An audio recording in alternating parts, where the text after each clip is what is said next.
자, 전 구글 CEO였던 에릭 슈밋이 AI 미래에 대해 아주 무서운 경고를 던졌습니다. 이건 단순히 기술 경쟁에 대한 이야기가 아니에요. 바로 우리 모두의 미래가 걸린, 우리가 결코 질 수 없는 싸움에 대한 이야기입니다. 오늘 그가 왜 그렇게까지 절박하게 경고하는지 그 속내를 한번 깊숙이 들여다보겠습니다.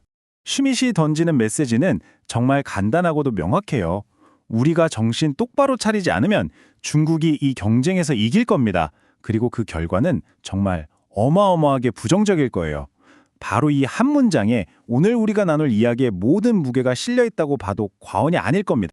자, 그럼 이 경고의 진짜 핵심이 뭘까요? 이건 그냥 누가 더 빠르고 성능 좋은 AI를 만드냐 이런 기술 경쟁 이야기가 아니에요. 이 경쟁의 승자가 누구냐에 따라 앞으로 우리가 살아갈 미래 사회의 가치관 자체가 완전히 다르게 설계되기 때문입니다. 이게 왜 중요하냐면 미국이랑 중국이 AI를 개발하는 방식이 정말 뿌리부터 다르기 때문이에요. 미국은 아시다시피 실리콘밸리로 대표되잖아요. 대학, 벤처캐피털, 그리고 수많은 민간 기업들이 서로 치고받고 경쟁하면서 혁신이 막 터져나오는 구조죠. 근데 중국은요, 정부가 그냥 지휘자가 돼서 수십억 달러를 쏟아 부으면서 국가 최우선 과제로 밀어붙이고 있습니다.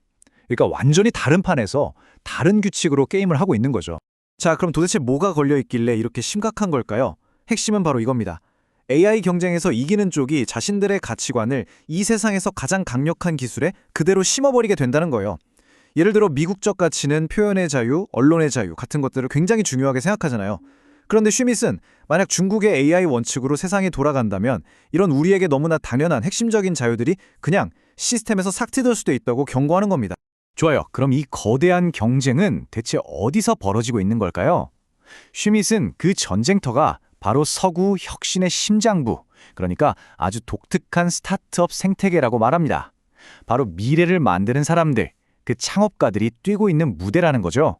자, 그렇다면 이 살벌한 경쟁에서 살아남고 결국 승리하는 창업가들은 대체 뭐가 다른 걸까요? 슈밋이 날카롭게 꿰뚫어본 성공하는 리더와 스타트업의 심리. 지금부터 함께 살펴보시죠. 슈밋은 성공하는 스타트업에는 두 가지 아주 중요한 역할이 있다고 봐요. 하나는 세상을 바꾸겠다는 열정적인 아이디어를 가진 비전가, 바로 창업가고요. 다른 하나는 그 창업가의 아이디어가 진짜 거대한 성공으로 이어지도록 만드는 전문 경영인, 바로 스케일러입니다. 이 둘 중 하나라도 없으면 어마어마한 성공은 불가능하다는 겁니다. 진짜 창업가를 알아볼 수 있는 결정적인 순간이 언제인지 아세요? 바로 거대한 경쟁자가 내 시장에 딱 들어왔을 때입니다. 보통은 겁을 먹겠죠. 하지만 진짜 배기들은요, 겁먹기는커녕 오히려 눈을 반짝이면서 오케이, 게임 온 이렇게 외치면서 더 집중하고 더 달려든다는 거죠.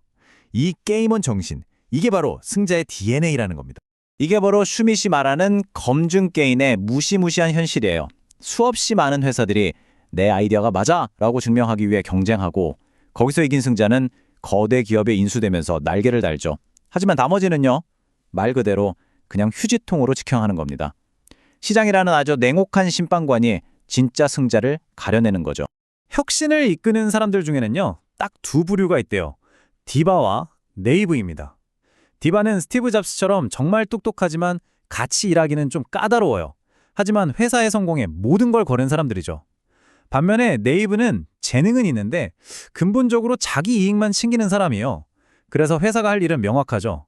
디바는 어떻게든 품고 가고 네이브는 빨리 내보내야 한다는 겁니다. 자, 이제 사람 이야기에서 다시 기술 전략 이야기로 한번 넘어가 볼게요. 여기서 중국이 정말 판을 뒤흔들 수도 있는 아주 놀라운 한 수를 두고 있습니다. 지금까지 미국의 전략은 뭐였냐면 구글이나 오픈 AI 같은 회사들이 수천억 원을 들여서 만든 강력한 AI 모델을 자기들만 갖고 있는 폐쇄형 전략이었어요. 한마디로 우리만 할 수 있어 라는 식의 굉장히 높은 성벽을 쌓는 전략이었죠. 그런데 중국이 여기에 대응하는 전략은 정말 정반대예요. 딥시크 같은 최첨단 모델의 소스 코드를 그냥 다 공개해버리는 오픈소스 전략을 쓰고 있습니다. 자기들 기술을 그냥 공짜로 다 풀어버리는 겁니다. 아니, 좋은 기술을 공짜로 푼다는데 이게 왜 위협이 될까요? 그냥 좋은 일하는 거 아닌가? 라고 생각할 수 있지만 여기에는요, 정말 무서운 전략적인 계산이 깔려 있습니다.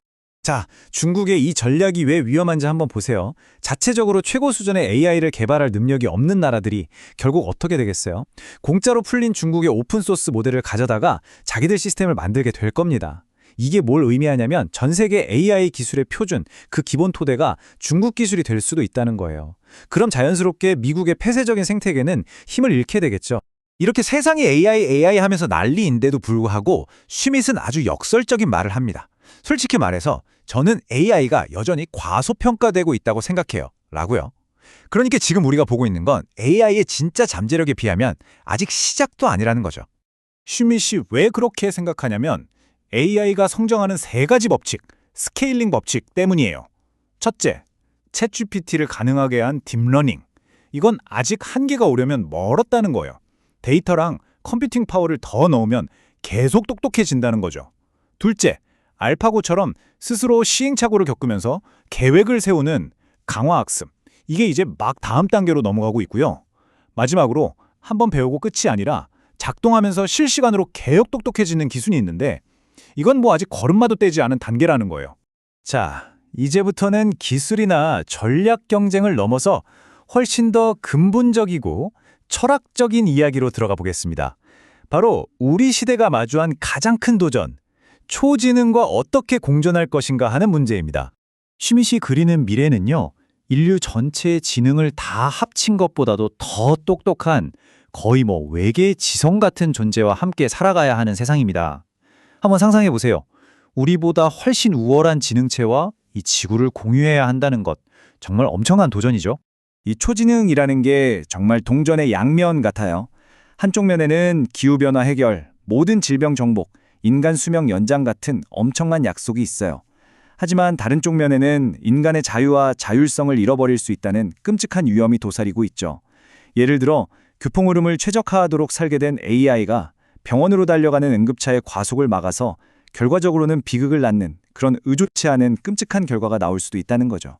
자, 그럼 이렇게 거대한 지정학적, 철학적 이야기 속에서 나는, 우리 개인은 대체 뭘 해야 할까요?